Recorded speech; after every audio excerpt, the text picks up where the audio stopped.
Welcome to Rational Fans, Unfiltered and Uncut. What's up, Rational Fans Nation? Tom Brady is the system quarterback. For the second week in a row, I've had three guys play on Monday night and Sunday night football, and they've all scored a combined 15 points. Mason, no one cares about your fantasy football team. This is Rational Fans with the Z. Hello, everybody, and welcome to another edition of Rational Fans. That's Rational Fans with the Z. We have been on a long hiatus, to say the least. We were working on a secret project, but that, alas, has fallen through, just like I thought it would. But nonetheless, we're back talking about sports, because that's what we do best. I'm Rhett Covenstone, here by my partners, Evan Kruger. I'm Evan. Nice to meet you. Yeah, sorry. IU lost to IPFW. Fire Tom Crean. Woo! It's actually Fort Wayne. They aren't even IPFW. It's just Fort Wayne. I know, Fort Wayne. Okay. That could be like St. Mary's or something. Same thing. I don't know. Mason Gray. Thanksgiving this tomorrow, actually, so It's tomorrow. we're going to have lots of Thanksgiving stuff to talk about as well. Okay, and the man behind the fro, which you unfortunately can't see, but it's glorious, Nate Haynes. Hey, what's up, Rational Fans Nation? We have a Oh, lot. Mason. Mason.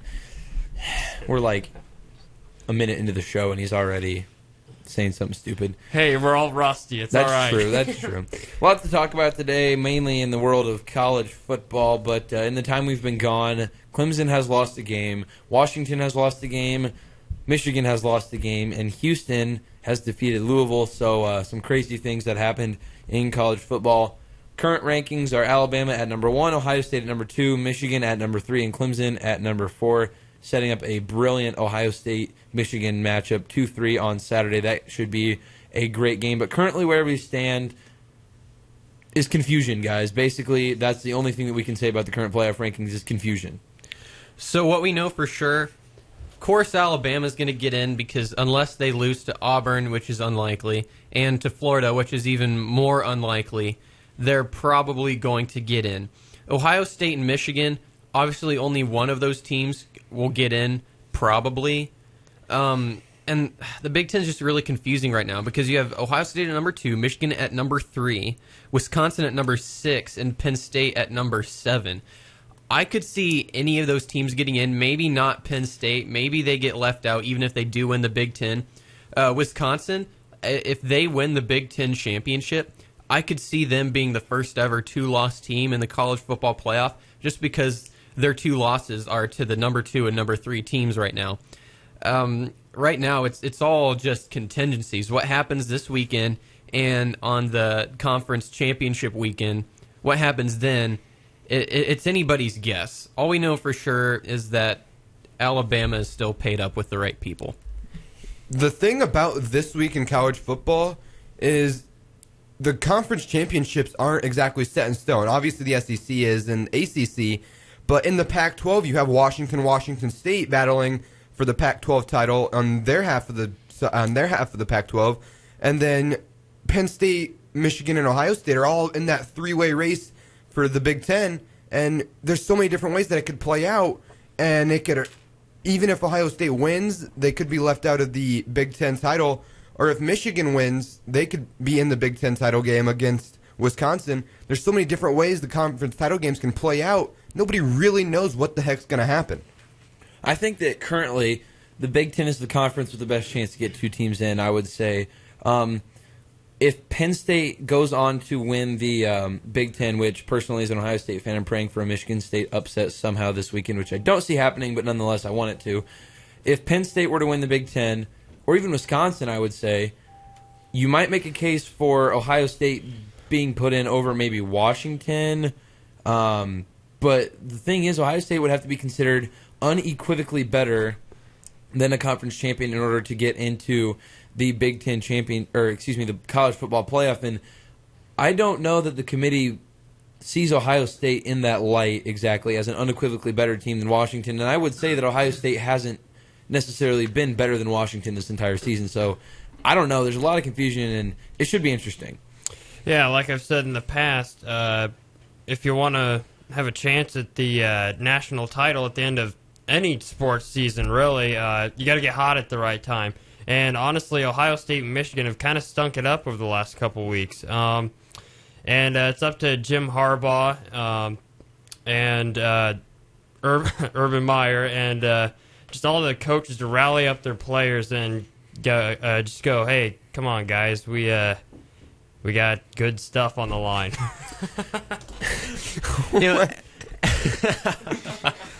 Oh, poetry. Rusty.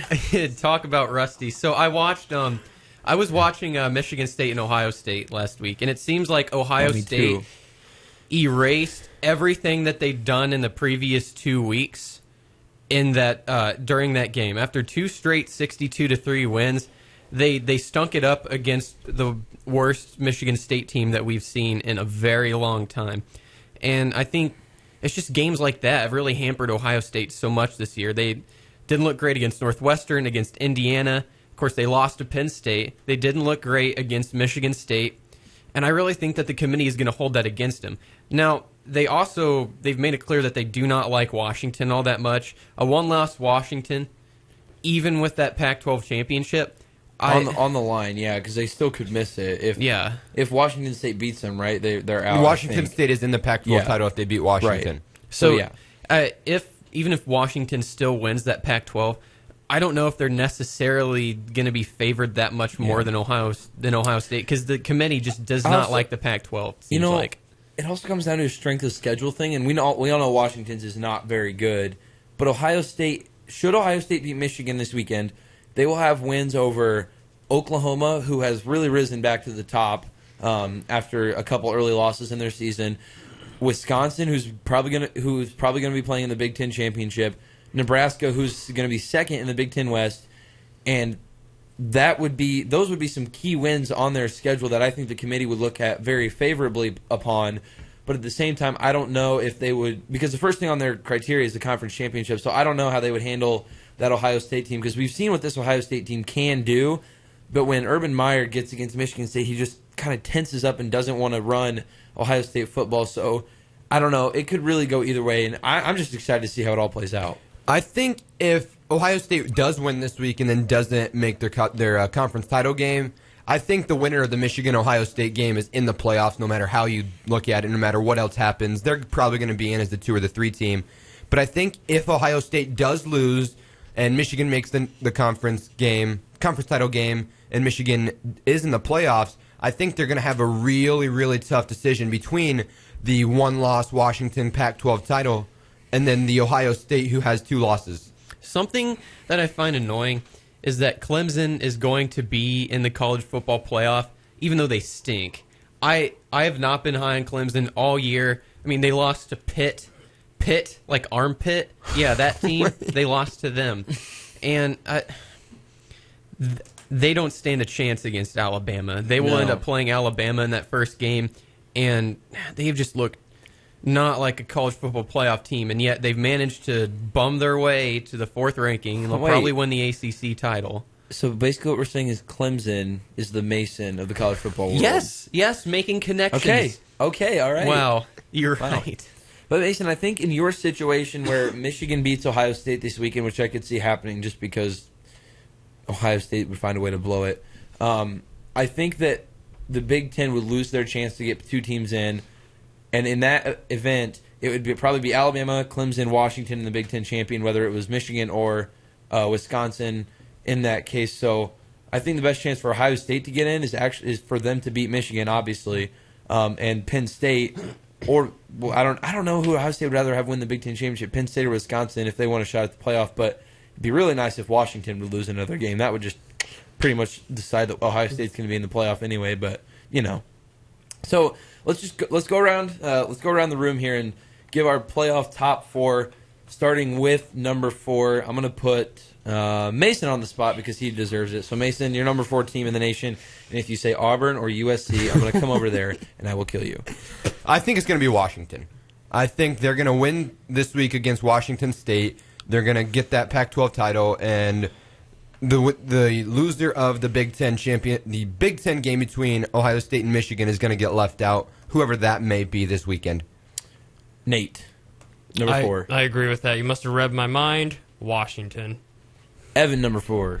Like I said before, I think it's going to end up being Clemson. Who are they going to end up playing in the ACC championship game? Like North Carolina? I think it's North Carolina. Is it North Miami, Carolina. maybe? Let me check. Rick. Miami. Let me check here. Regardless, neither of those are great teams.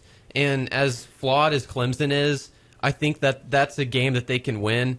And like I've said also before, the committee does not like the Pac-12 all that much. So I don't see any reason that Clemson won't end up being number 4. I mean, maybe with it's going to be close between Clemson and Washington. I think that Clemson gets the nod, especially with wins like over teams like Louisville. I mean, what's Washington's best win? Utah, and then a loss to USC, a 3-loss team. So, yeah, I think Clemson gets in. I think I'm with you on that one, Evan. Clemson comes in at number 4, I would say.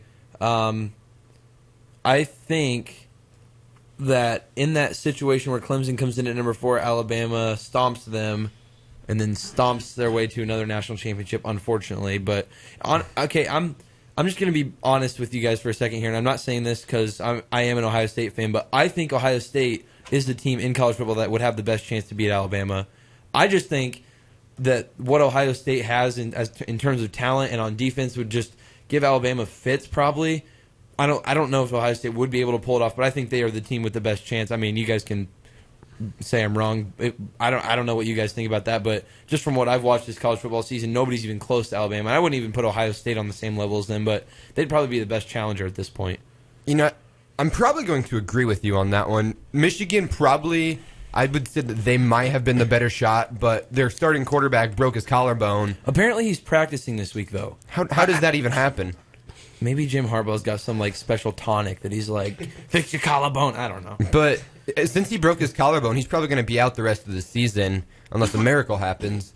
And that against Alabama isn't going to fit well at all. And the playoff committee isn't going to look at, they lost their starting quarterback for the rest of the season.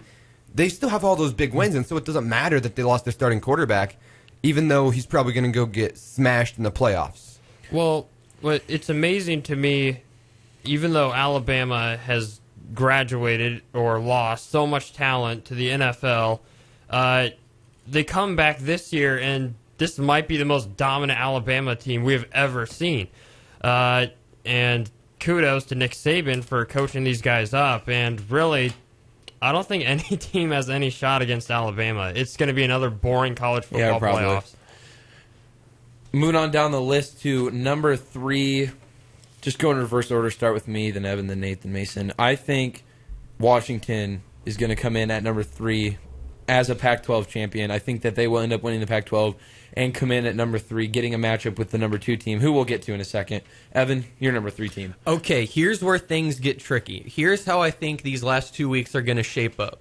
Ohio State is going to beat Michigan.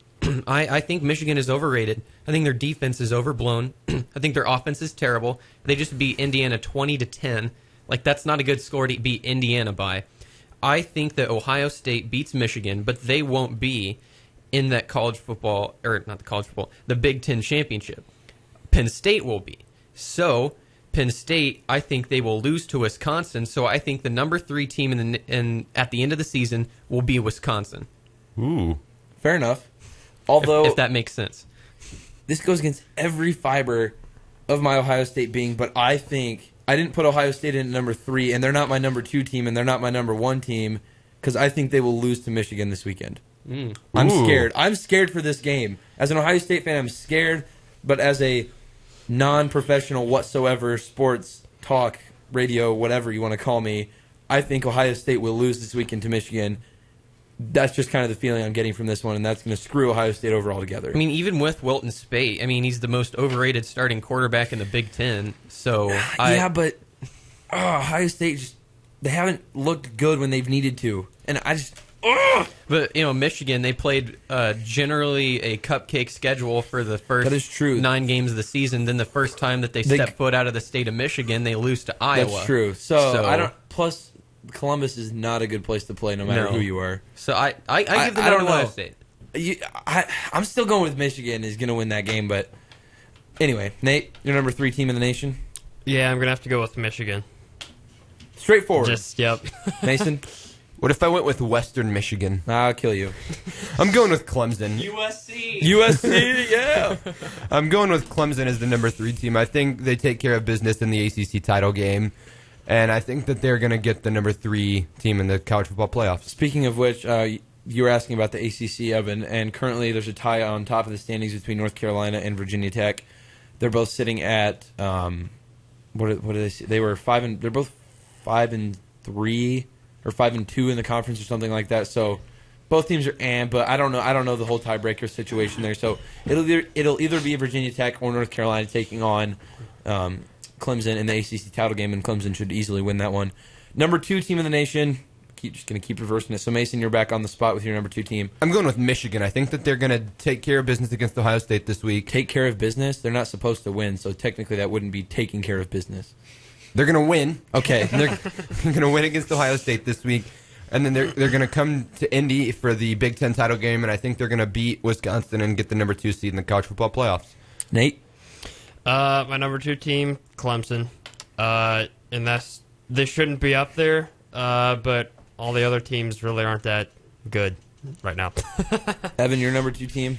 I have a Big Ten bias. I'll say that just because I'm an Indiana fan. But I think, Ohio State will be number 2. I think an 11-1 Ohio State team, even without that Big Ten championship, having beaten Michigan, I think that gives them a great resume boost. And even if Washington does end up winning the Pac-12, they'll be playing in the championship. Whoever it is, not the greatest team in the world. Is it going to be US, or is USC in the same one as Washington? I think USC's in the same division. I think it'd be Colorado. I think Colorado's going to be the one playing. Aren't they like number 9 though? Colorado, I think Colorado's so. number 9, but they're sitting 9th, but they're 9-2, so they're not really that good. I still put Ohio State in. Go Big Ten. Okay, my number 2 team is Michigan. I think, like I said earlier, I'm scared for the weekend. Michigan will probably end up beating Ohio State, sending all of Columbus and the rest of the Ohio State fans in the world into just a state of shock and disrepair that they lost to John O'Korn and Jim Harbaugh. Speaking of which, O'Korn is the backup quarterback for Michigan. I bet none of you knew that. None of you 12 listeners. But I think Michigan will beat Ohio State this weekend, get to the Big Ten Championship, beat Wisconsin, get into the college football playoff, proceed to get themselves beat by whoever they end up playing in that. So, yeah. And then number 1, Alabama. There's no discussion about the number 1 team. Unless if Florida, by some miracle of God, can beat Alabama in that SEC championship I think they have to lose twice. The only way Alabama misses the championship is if Mason's stupid Auburn Tigers pull off some kick 6 miracle and win, and then Florida beats them. I think Alabama has to have 2 losses. I think Alabama miss the playoff. I think they have to have 2 losses. How crazy would that be if Alabama loses a game, loses to Auburn, and you got like fire Nick Saban, Civil War. You remember what was it? Yeah, it was 2 years ago when Ohio State beat Alabama in the Sugar Bowl. Yeah. And I remember somebody called into the Paul Feinbaum show. I mean, I'm going to censor it a bit, but roll dang tide! Roll dang tide! He was just yelling at Paul Feinbaum. It was awesome. I want to hear that again, but sadly they're going to win the national championship, so whatever. That's the thing that makes me dislike Alabama the most is their fans. Like They're even just here so in Northern obnoxious. Indiana. Yes, I there's know. Fans here. We're like 1,000 miles away from Mobile, I know. Alabama. I know. We're so far away from the heart of the South, and there are so many Alabama fans up here. It just, ugh. But there was nothing better for an Ohio State fan than that Sugar Bowl game when they beat Alabama. And even the rest of the United States, even if you don't like Ohio State, that was still, it just brought joy to your heart to see. Kind of feels to me like either you live in the deep South and root for Alabama, or you live in Northern Indiana and root for Alabama, because I very rarely hear of Alabama fans from other places. I don't know what it is about Alabama that makes them so rootable. I guess it's just the championships, but Warriors blew 3-1 lead. So anyway, continuing our talk about college football, is there any discussion about the Heisman right now? Is it Lamar Jackson's, even with that loss to Houston, that bad loss to Houston, is it still his Heisman to lose? I don't know who else has been more prolific, who has better stats, because at the end of the day, it's all about the stats. So there just hasn't really been a standout player, if you will, besides Lamar Jackson. Maybe Jalen Hurts. Deshaun Watson has been subpar this year. He hasn't impressed anybody. the notion that Jabril Peppers can win the Heisman is just dumb. Like, he's not going to win it. They're not going to give it to a defensive player unless he's like truly transcendent, like another Charles Woodson. Yeah, Manti Te'o from. What does that have to do with anything? So, yeah, I guess give it to Lamar Jackson because looking at the ESPN experts, and I say experts with air quotes, they've got Lamar Jackson at 1 and D.D. Westbrook at 2nd, the wide receiver from Oklahoma. Let me look at his stats real quick. He's got 15 receiving touchdowns and 1,354 receiving yards on 70 catches. So cool, but maybe Oklahoma already but stunk Oklahoma, it up. yeah. Well, they also have. Let's see. Yeah, they also have Baker Mayfield on there. Oh yeah. They have Baker Mayfield not even on there. He's 5th. Oh my gosh. I don't think there's been one besides Lamar Jackson. There hasn't been the stars that step up and really rule college football. I mean, True. you usually have a team 2 or 3 teams that have a star and they rule college football. But with Alabama, they're just a solid built team, and there's no stars that are gonna. And guess what? Because of that, they're going to give it to Jalen Hurts. I was just going to say, can we talk for a second about why Jalen Hurts is in the conversation? But I sound like such a homer saying this, but why is Jalen Hurts in the conversation and JT Barrett is not? Their stats are almost identical, and Barrett's are actually probably a little bit better. But I guess just because Jalen Hurts plays for Alabama and he's 11-0, It's the team he's paid record. up. He's paid up with the right people. I'm sure of it. Exactly.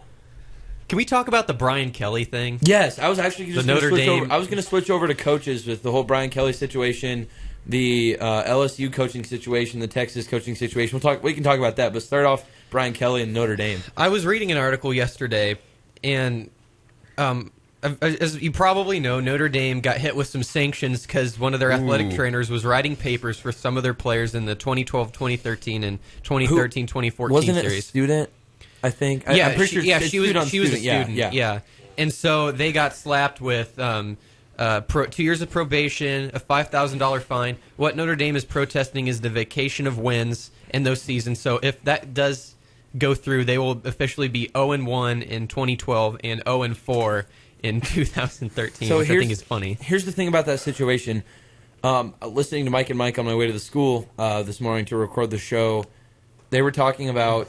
Also, I got another interesting situation to bring up, but the Notre Dame situation. They were saying that they think that this appeal that Notre Dame's going to apply for will get overturned, and they will not make them vacate those losses because this was not actually on the involvement of the university. This was student on student and not coach on student or anything in that type of situation. So what they think is that they will not force the vacation of losses, but rather just slap them with the fines and the probation type of thing. But get rid of that vacation. The vacation of the wins, the fine and the probation and everything, that's all well and good. I don't really care much about that. What I care about is Brian Kelly's reaction. Brian Kelly, how much involvement do you have with this? Pushes blame on everybody.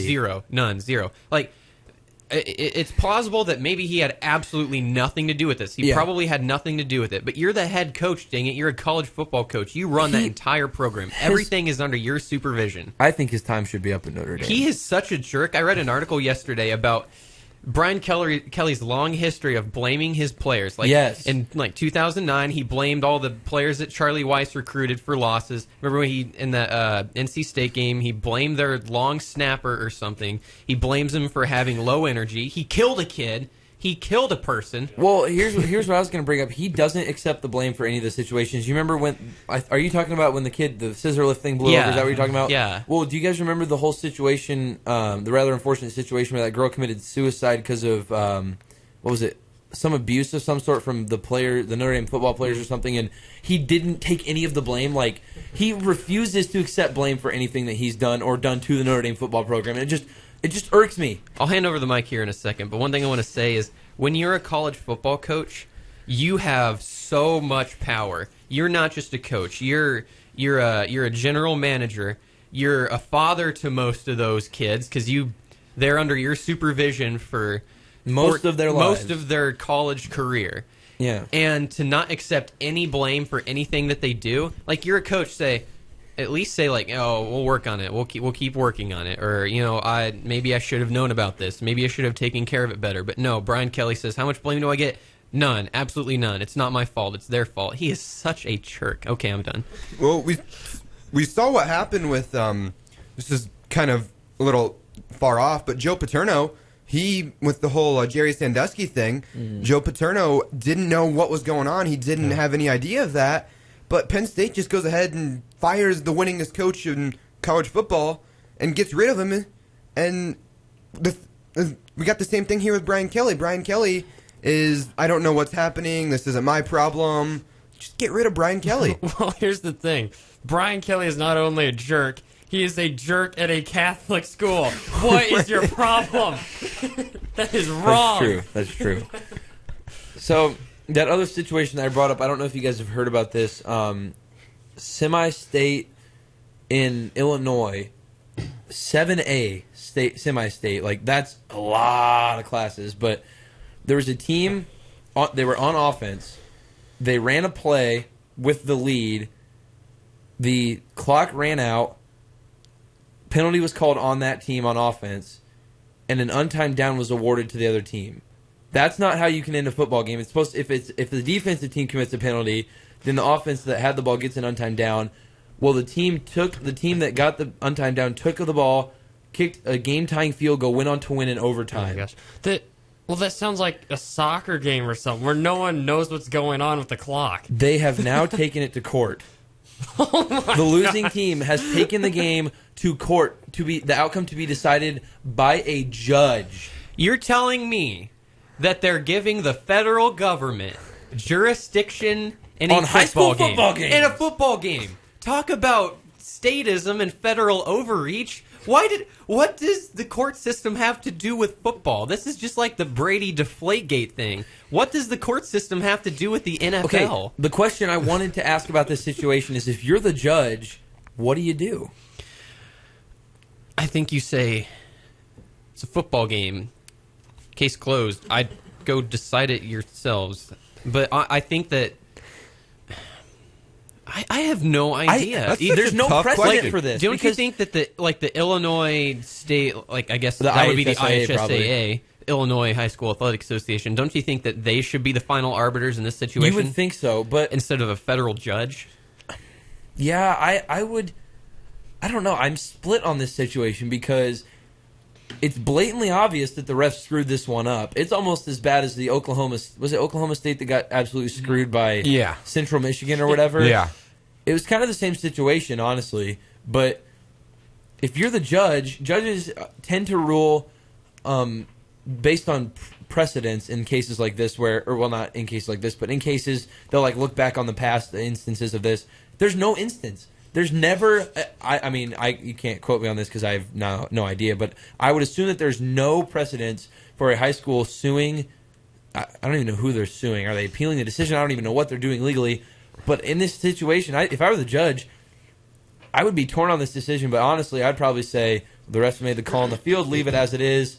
The team that shouldn't have won did win because of a ref's error. That's the way it goes, and I don't know. Wait. What if we make it a best-of-3 series? Oh my! Shut up! Oh my gosh, you are dumb.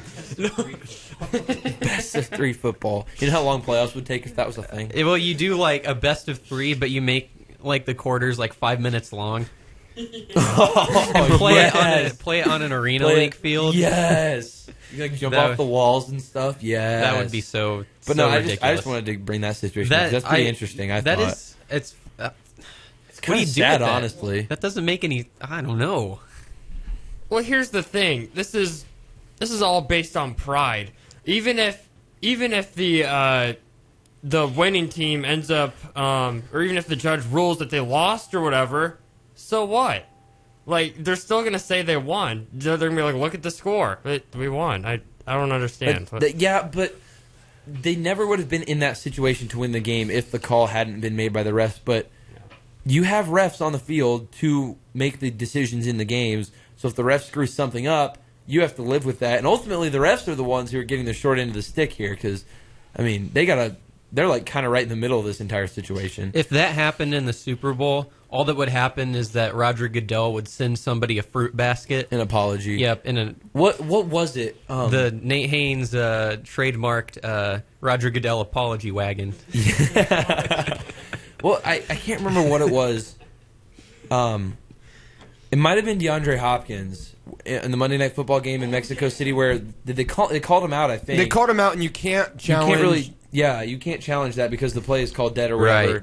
Well, I'm pretty sure they issued a statement saying that he was actually in or was too close to call, and they should have let the play go or whatever. And he's like, okay, whatever, it's done and over with, but it's effing stupid that they would issue an apology about that or something. But I don't know if it's DeAndre Hopkins, so don't quote me on that because I don't want to give him a bad name. But some NFL players said something to that effect, that they were just not happy with the way things are run. I would agree, and this situation's a lot like that. And I guess we're segueing to the NFL now.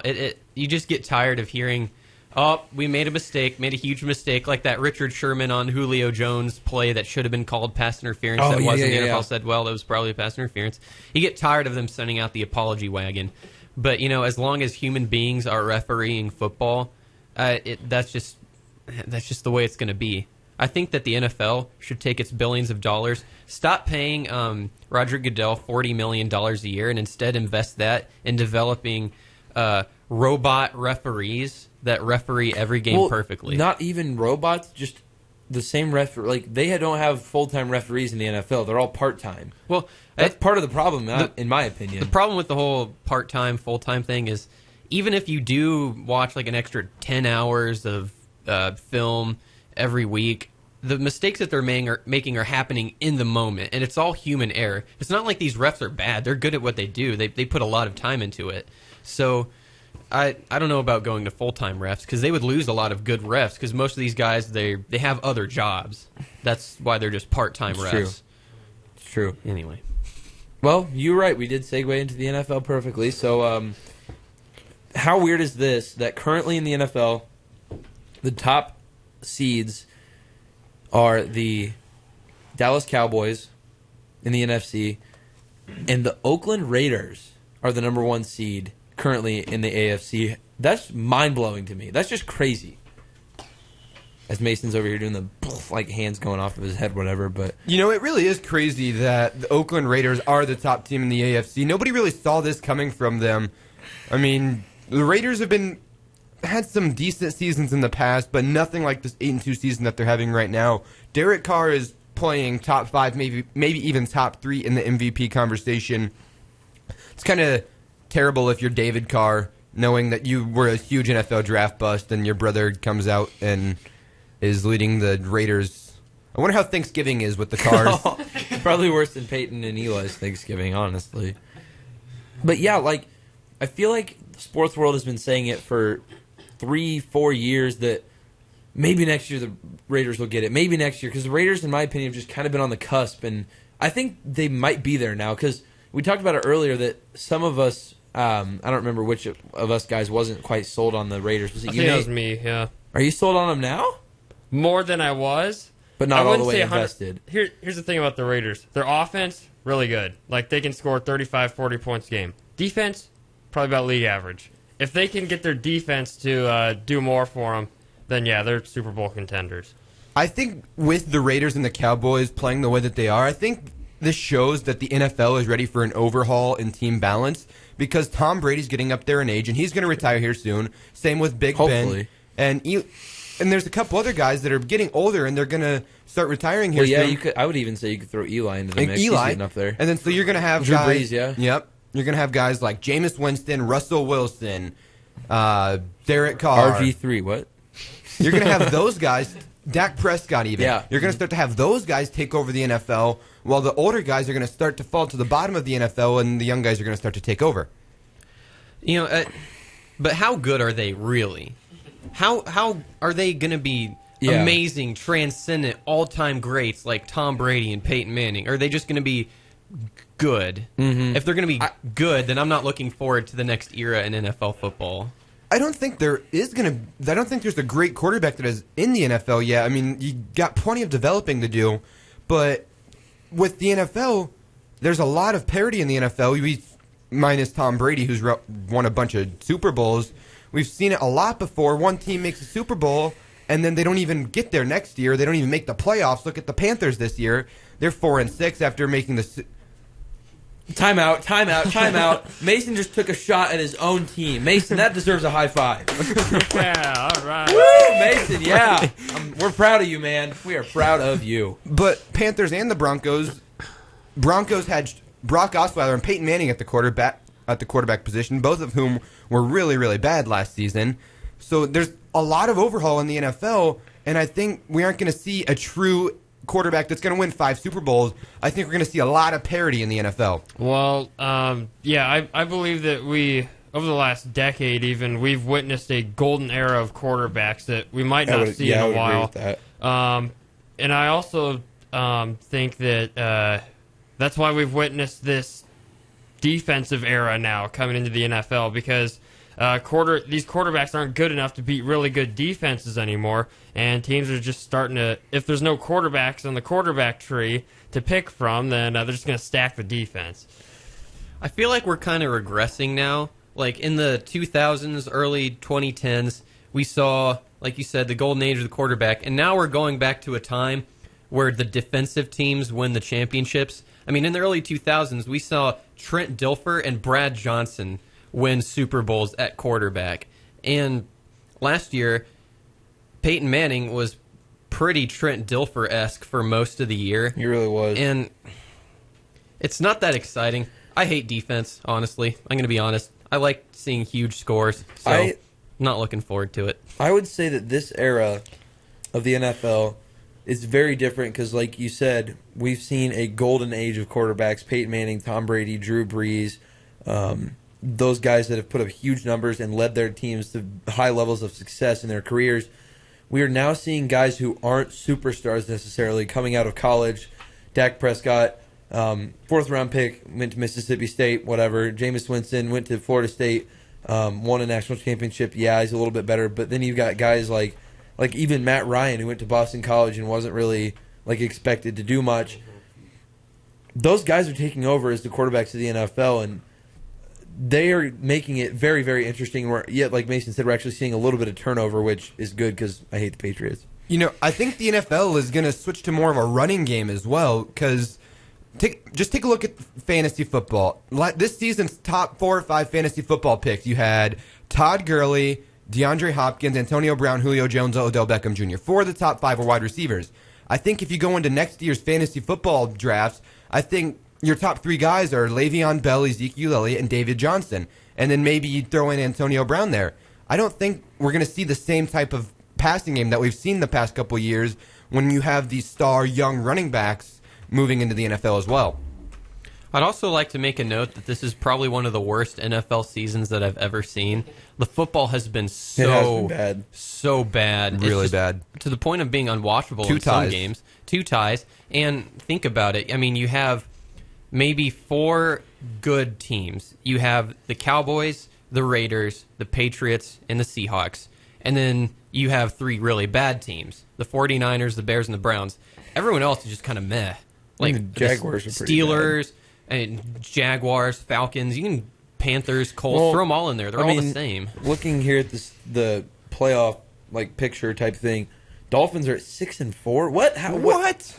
The Steelers are at 5-5. Colts are at 5-5. Bills are at 5-5. Buccaneers at 5-5. Eagles at 5-5. That sounds like our fantasy football league. We have half our league sitting 6 people are 6-5. I mean, not me. I'm the only 6-5 person in our fantasy league not in the playoff picture right now, which kind of ticks me I'm off. 3-8. Great season for you, Evan. But yeah, there's only a few good teams in the NFL this year, and it's made it pretty interesting. But when the 5-5 Ravens are going to win the North, mate, what? Gross. Joe Flacco, go away. Joe Flacco elite. Oh, I would like to point out Jeff Fisher, currently sitting 4-6 with the Rams, needs to go 4-2 to get to 8-8. If anybody can do it, it's our boy Jeff. Jeff Fisher, he's our favorite.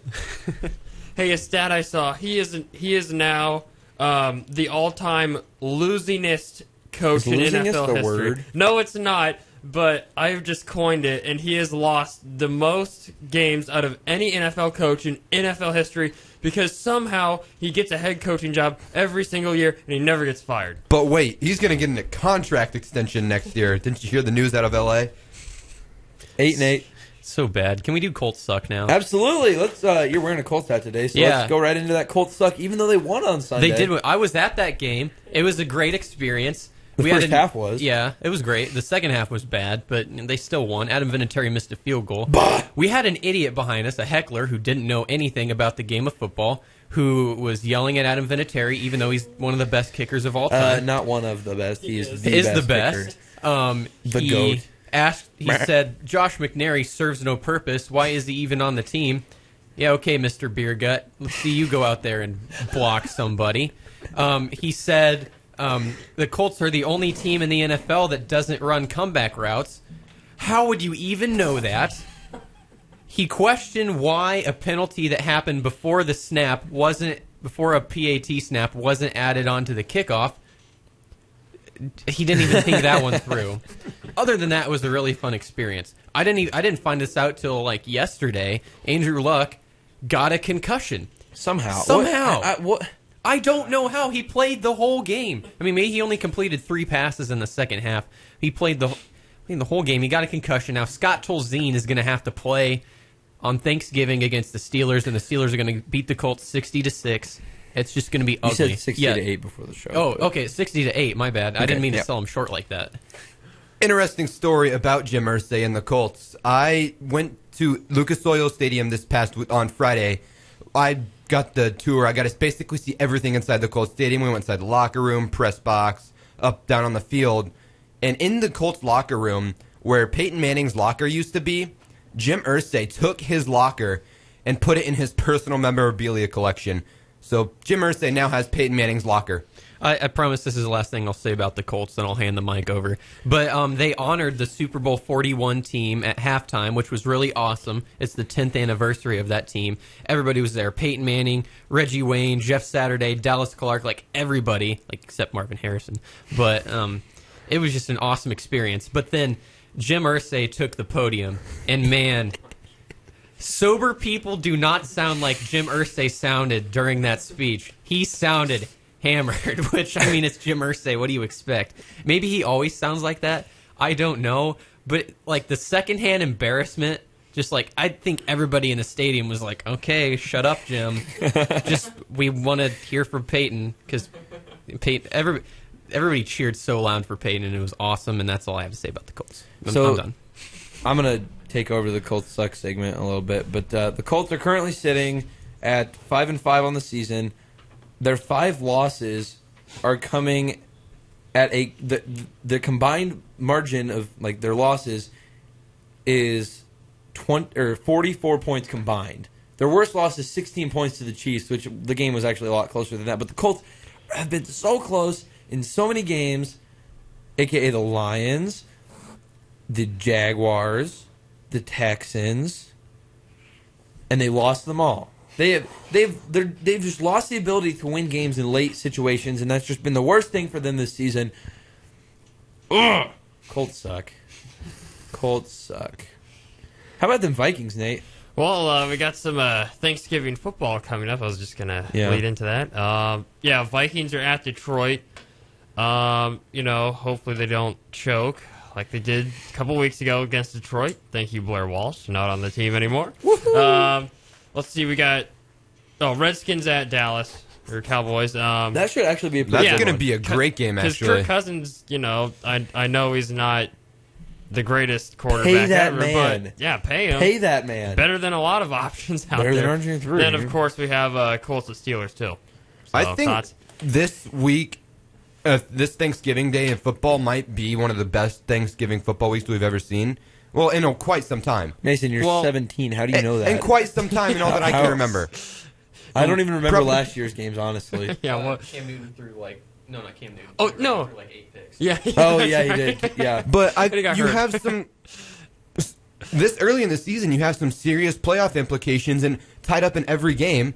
And the Lions-Vikings, that could be a potential NFC North championship matchup. He actually makes a decent point there. Well, yeah, I mean, they're both 6-4. If the Vikings wouldn't have fallen off the face of the earth in October, then they wouldn't be in this But situation. the Lions have already beat the Vikings, so Yeah. the Lions could potentially hold the tiebreaker of the Vikings, and then looking at the Cowboys-Redskins, the Redskins have that one tie, and that could push them up or below the Cowboys there, and then the Steelers and Colts. You know it's the end of the world when the Redskins and Cowboys are playing on Thanksgiving, and it means something because both teams are sitting in the seriously. playoff spot. And you know it's even weirder when the NFC East has three teams in playoff position. And all four could potentially look at playoff positions. Eagles No, they can't all get in. Well, they can't all get in, but going late into the season, they all could be fighting their way to the NFC wild card. Eagles could be fighting their Giants, and then obviously the Cowboys and Redskins are going to be there. I'll tell you what division stinks this year, though, is the NFC North. The Packers have completely fallen off the face of the earth. The Bears are awful. They've been awful the last 5 years. Vikings have collapsed, and the Lions, they're playing 6-4. okay football. But yeah, that's good for the Lions. But really, I'm shocked, especially at the Packers. No, a lot of people thought, they come back, have a great season this year. Jordy Nelson's coming back, so now they're going to score like 50 points a game. That didn't really happen. Aaron Rodgers, he's looked like crap. I'll take your crappy NFC North and raise you the NFC South. They're just as He's bad. if right. not- They are just as bad. Like the Falcons are 6-4. They collapse every year at They mid-season, do. though. They're gonna end up They've already 8-8. started to collapse. I think I would hedge a bet that we're going to see a 7-9 team in the playoffs this year. I think it could happen. Panthers. Colts, maybe. Panthers. Okay, you just nullified everything you said earlier about the Panthers being Panthers. bad this year. You just stop. Just stop. You need to go back to your Homer's Anonymous meeting. Yeah, the Colts. They need. You're right. This is a big game for the Colts. Even Colts Steelers, 2 5-5 teams. This is important. They both need a win to keep pace with the other teams in their respective divisions. The Colts obviously chasing the 6-4 Texans, who they shouldn't have lost to the first time. The Colts should be 6-4 instead of 5-5.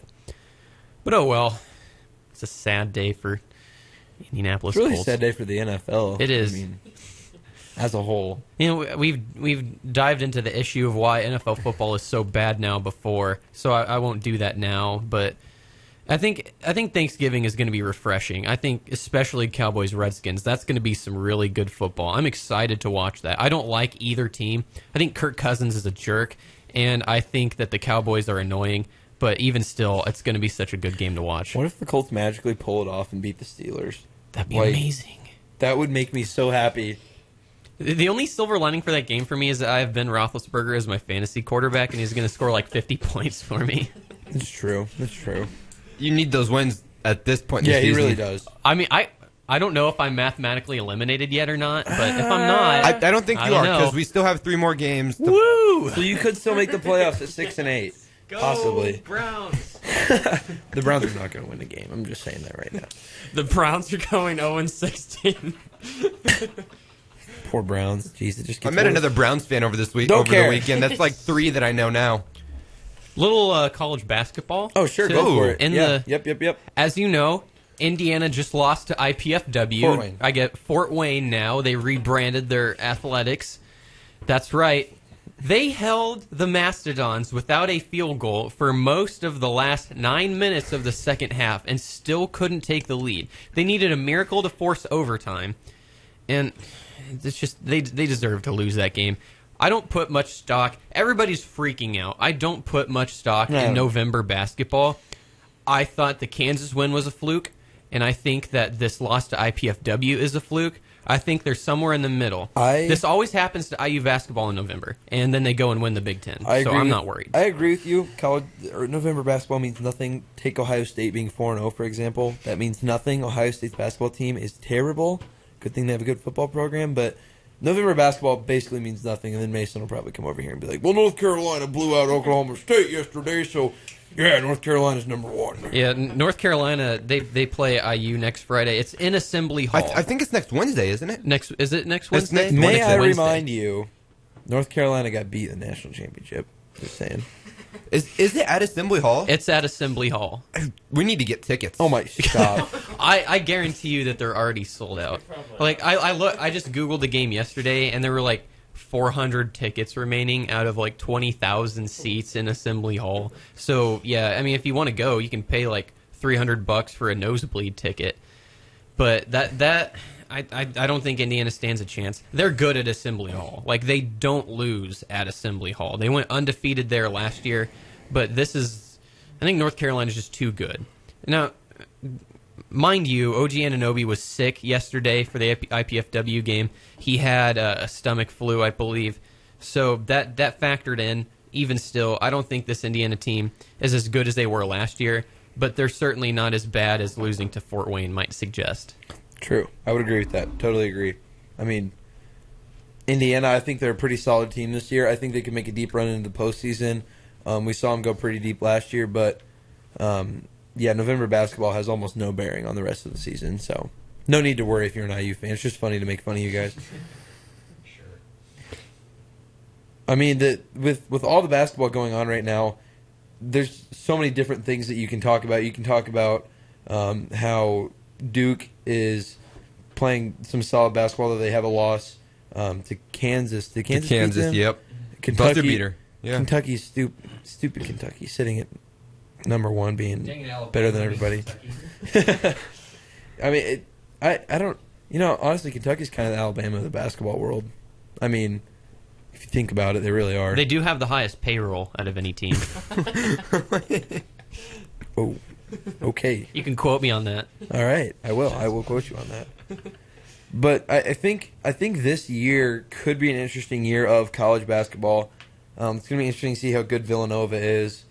There's only, I mean, if Villanova ever played North Carolina, we know what the outcome would be of that one. But I just think I love college basketball. In my opinion, it's one of the best sports like overall to watch. And I think it's just, I mean, I don't really pay attention until March, but I mean, I think it's going to be. I think it should be a pretty good season. I don't know if anything can follow up last year, but I mean, it should be pretty fun. Yeah, I don't start watching until the Big Ten season starts. That's when the real basketball starts going. I'm going to predict. I know you guys don't care about Indiana that much, but I'm going to predict exactly how their season goes. They lose to North Carolina. They drop out of the top 25. Then they go 15-3, win the Big Ten, lose to Michigan again in the Big Ten tournament, get a 5 seed, beat Kentucky, then lose in the Sweet 16. Quote me. Okay. On the record. All right, you are on the record now as saying that. Any closing thoughts on anything going on in the sports world before we sign off here, anybody? Mason, do you want to toss in some Auburn comics? They're playing Alabama this weekend. No, I think I'm going to pass. I'm just going to... You gained your standing back a little bit better, but... Thank you for tuning into this week's edition of Rational Fans. It was a great one talking about college football, college basketball, and the NFL. Thank you for tuning in to this week's